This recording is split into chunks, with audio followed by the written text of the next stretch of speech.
With an oddity tonight, an existentialist who's an optimist, Mr. Colin Wilson. He's a precocious and original thinker and author with more than 60 books published, ranging over philosophy, science fiction, crime, the occult and sociology, but no romances. His first book was The Outsider, an examination of outsidership, as Stephen Potter would call it. It's a staggering piece of literary analysis written in 1956 when he was just 25, after a formal education that ended when he was 16. He was in Australia very recently, and to prove that 30 years on he's still the same precocious and original thinker, he's over at our round table in the company of fellow philosopher Professor Max Charlesworth, a rare and welcome visitor to television compliments of the book program. What I'd like to ask you first of all is how do you see yourself as a kind of popular philosopher, a public sage, someone like Koestler, someone like Jean-Paul Sartre or Simone de Beauvoir? I might if there was such a thing in England, but you see, there'd be no position for such a person in England. I used to feel just after The Outsider came out, what a pity I wasn't born in France, where, you know, there'd be an intellectual climate that I'd fit into.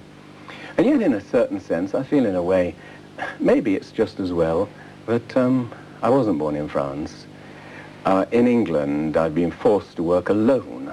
See, the central point of The Outsider was that outsiders should be able to stand alone and should be able to gain all the strength they need from inside themselves. When The Outsider came out, it was acclaimed, and I thought, you know, marvellous. I was quite wrong about being violently attacked. And then within 3 or 4 weeks, the attacks had started, and within, I should say, 6 months, I was almost completely unmentionable. And Daphne du Maurier once said to me, every writer who makes a big success with his first book has 10 years in the wilderness. And I thought, oh God, 10 years, I can't stand it. In point of fact, you know, I've been 30 years in the wilderness. Because, I mean, England is, in any case, a kind of cultural wilderness. Somebody once said, the English instinctively admire anybody who has no talent and is modest about it. And I think, you know, this is unfortunately true. So I lived and worked alone in a little kind of corner of England down in Cornwall for the past 30 years, and with no kind of feedback. So when I come to Australia, or as a few weeks ago to Japan, it's a bit overwhelming, you know, to find that people have actually read my books or know what I'm talking about. In that enormous range of subjects, the occult, God, sex, etc., one thing that you haven't done much on is the whole political sphere. Politics don't seem to interest you at all. Oh, it's not that they don't interest me at all.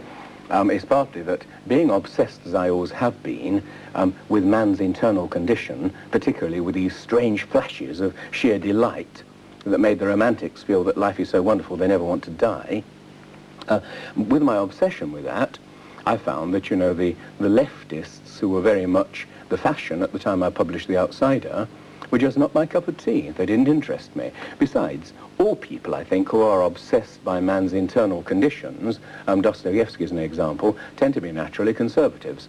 I allowed myself, around the time of The Outsider, to consider myself a socialist because the person I admired most in the world was, and I think still is, Bernard Shaw, and he'd been a socialist.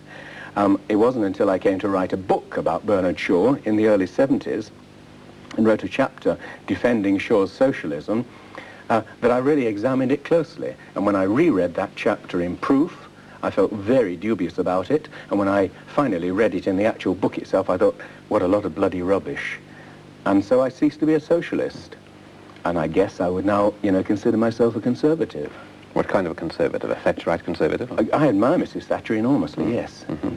But how is it possible to live in England and not to be excited one way or another by politics? I am, but if you lived in England, you'd soon find that politics aren't very exciting. We've got one extremely boring, dull Labour leader, 2 extremely boring, dull Liberal leaders, and Mrs. Thatcher is beginning to run out of steam in some ways. One thing that runs right through your work is this interest in what you might call sexual mysticism. You're a bit like D.H. Lawrence. I know you don't like Lawrence, but in that way, at any rate, seeing sexuality as a means of enlightenment, human enlightenment. That's very apparent in your novel, The God of the Labyrinth, I think it's called. How about that? How serious is sex for you? Well, you see, we're back again to this basic idea of mine of what Abraham Maslow called the peak experience, the sudden experience of tremendous, bubbling, overwhelming happiness that all healthy people experience. And also, you see, the feeling that fascinates me, that when we have the peak experience, it's like a kind of bird's eye view down on human life from above, completely unlike our usual worm's eye view. So, and you also get a feeling of course. And then, of course, afterwards, you can never remember what you were saying, of course, about. Now, sex, it seemed to me, is a very good example of this. Norman Mailer said to me once that one of the things he wanted to do was to try to grasp the actual meaning of the orgasm experience and translate it into language. Now, that's a perfect expression of what I want to do. Mm-hmm. You know, what does it mean? That sudden brilliant flash of light, the feeling of overwhelming power, and the feeling of, my God, yes, of course. Of course what?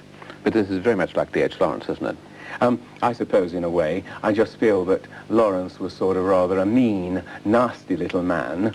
I admire him in many ways, but he was so negative. I think this sort of homosexual component tended to make him a negative sort of person, so that when I read Lawrence's work, I get enthusiastic for a bit and then think, oh, for Christ's sake, stop being so bloody nasty about everybody. He's a negative person. One of the English papers condemned you for being a pornograph. What do you have to say to that? Would your defense be pretty much the same as Lawrence's? I've only written one pornographic novel, and that's spoof pornography, The God of the Labyrinth, which I think is my funniest book. I suppose in some ways my most horrifying book is Lingard, or The Killer, about a mass murderer, but I wouldn't have thought, you know, that he counts as pornography. For me, pornography is when sex gets mixed up with a kind of vicious, negative violence, as in, say, Harold Robbins, who can't write about sex without wanting to write about somebody getting their head smashed in with a poker or something of the sort. That, for me, is the real flavour of pornography. And what next from now on? Oh, well, as you know, I've done getting on for 60 books. Partly because I've always been so broke. Writers in England don't make very much money. Well, you know, writers don't make very much money anyway, unless they get a film or something of the sort. I've written a big novel called Spider World, a kind of futuristic fantasy, which I think is the best thing I've ever done. I didn't think I could write, you know, Tolkien-type fantasy, and in fact I proposed this Spider World as an idea for a friend of mine, Donald Seaman, who did the Encyclopedia of Modern Murder with me.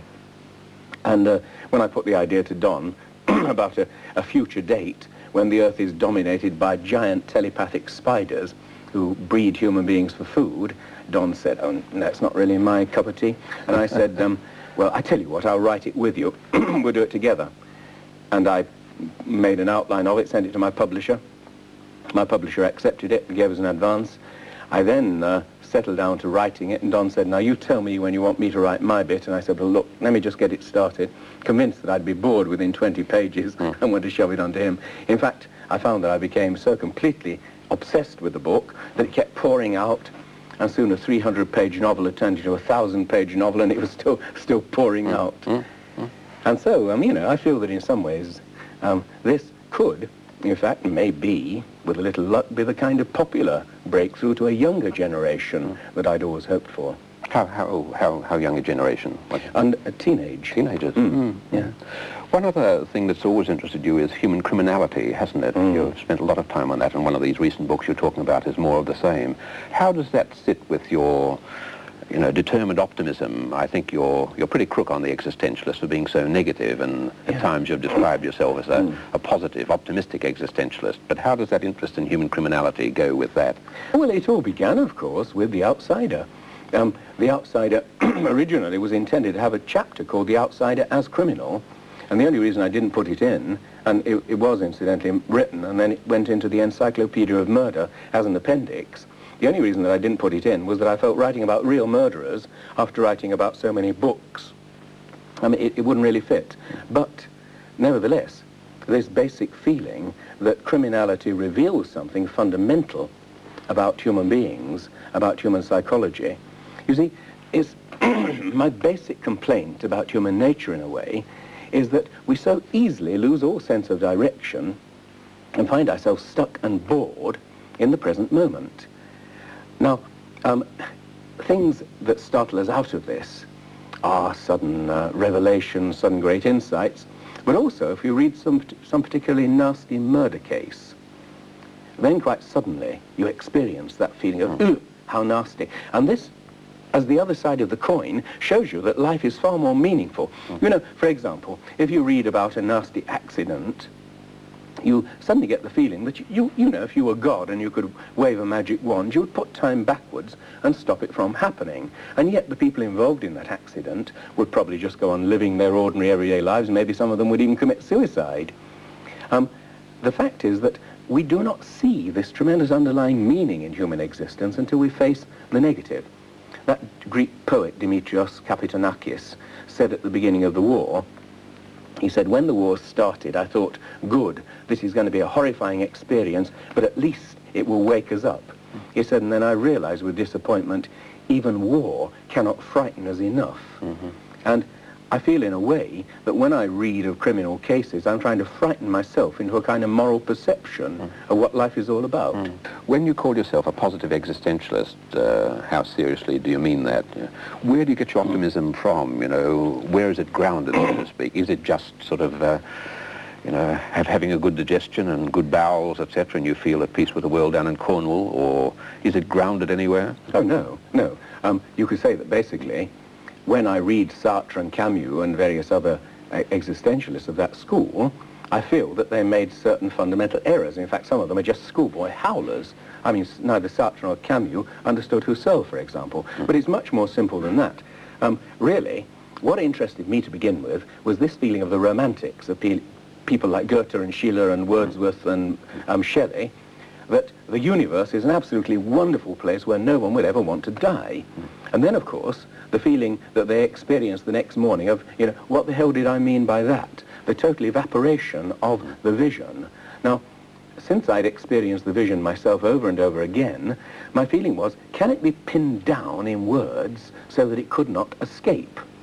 And certainly the romantics themselves were defeated by the problem, so that by about the year 1900, they seem to have settled for the idea that there was nothing you could do about it. Sooner or later, man is defeated, and that's it. And then, of course, along came the existentialists, along came Jaspers and Heidegger and Sartre and so on, who went one stage further, as it were. You might say that they were Romanticism Mark II. They also felt that man is fundamentally free. They weren't as pessimistic as the Romantics. They had the feeling that man, in fact, can to some extent escape from his position, exercise his freedom and so on. But you remember this story about Sartre at the end of the war. He used to talk to his students, "You are free, use your freedom."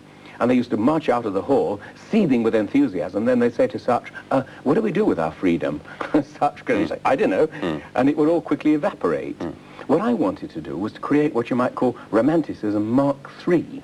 It seemed to me that if pessimism ended in, if Romanticism ended in pessimism, and existentialism ended in a kind of stoicism, then surely, if we could take that philosophy one step further, we would surely recognize that the logical conclusion is a kind of optimism about human existence. You know, even Sartre recognized it again and again. You know, in that story, The Wall, in which a man is condemned to death, and suddenly begins to feel that life is extremely meaningful when he's in this situation. Sartre himself said that he never felt so free as in the resistance during the war, when he was likely to be arrested and shot at any moment. Hemingway himself had these curious visionary moments, so to speak, facing extreme crisis situations.